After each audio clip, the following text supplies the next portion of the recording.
अस्सलाम वालेकुम। सुनने में आया है कि ये एक सच्चा वाकया है। स्क्रीन पर आप एक लाश के ढांचे की तस्वीर देख रहे होंगे। ये बंदा एक आला ओहदे पर फाइज सरकारी मुलाजिम था।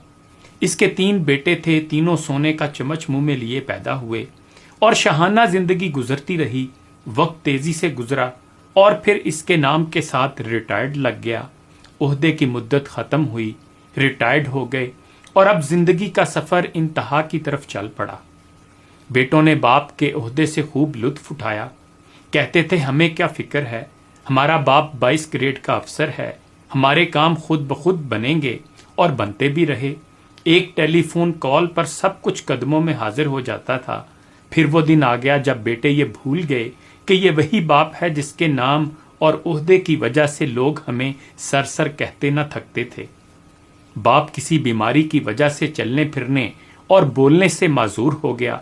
बेटे कहने लगे अब तो बाप की कमजोरी देखी नहीं जाती।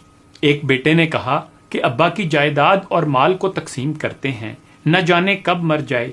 जब दोस्त आते हैं तो सामने ये बूढ़ा पड़ा होता है, चलो एक नौकर मुस्तकिल इनके साथ रहने के लिए रख लेते हैं जो इनका ख्याल रखे, 20,000 महाना दे देंगे।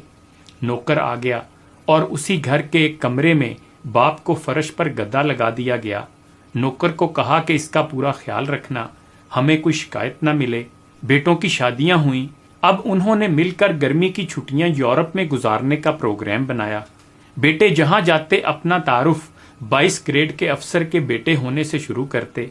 नौकर को ताकीद की कि हमारी 3 माह बाद वापसी होगी, तुम बाबा का ख्याल रखना और वक्त पर खाना वगैरह देते रहना।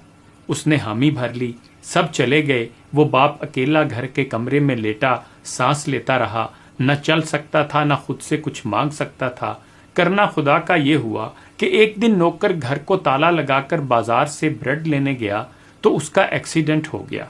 उसको खासी चोटें लगी थीं। लोगों ने उसे हॉस्पिटल पहुंचाया, लेकिन वो कोमे में चला गया और होश में न आ सका। बेटे नौकर को सिर्फ बाप के कमरे की चाबी देकर बाकी सारे घर को ताले लगाकर चाबियां साथ ले गए थे। मुलाजम उस कमरे को ताला लगाकर चाबी साथ लेकर गया था कि अभी वापस आ जाऊंगा। अब बूढ़ा रिटायर्ड सरकारी अफसर कमरे में लॉक हो चुका था। वो चल फिर भी नहीं सकता था, न किसी को आवाज दे सकता था। 3 माह बाद जब बेटे वापस आए और ताला तोड़कर कमरा खोला तो लाश की हालत वो हो चुकी थी जो तस्वीर में दिखाई दे रही है। कैसा इबरतनाक वाकया है ये।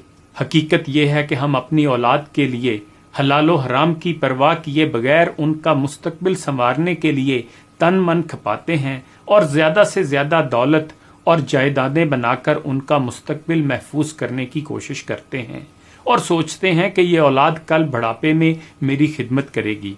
आला तरीन गैर मुल्की स्कूलों में दुनियावी तालीम दिलवाते हैं और दीन की तालीम को वक्त का ज़िया समझते हैं, जिसमें सिखाया जाता है कि वालिदैन की खिदमत में अजमत है। हकीकत है कि हर इंसान जो बोता है उसी दरख्त का फल पाता है। ख्वाजा अजीजुल हसन मजसूब ने खूब कहा था कि जहां में है इबरत के हर सू नमूने, मगर तुझको अंधा किया रंगो ने।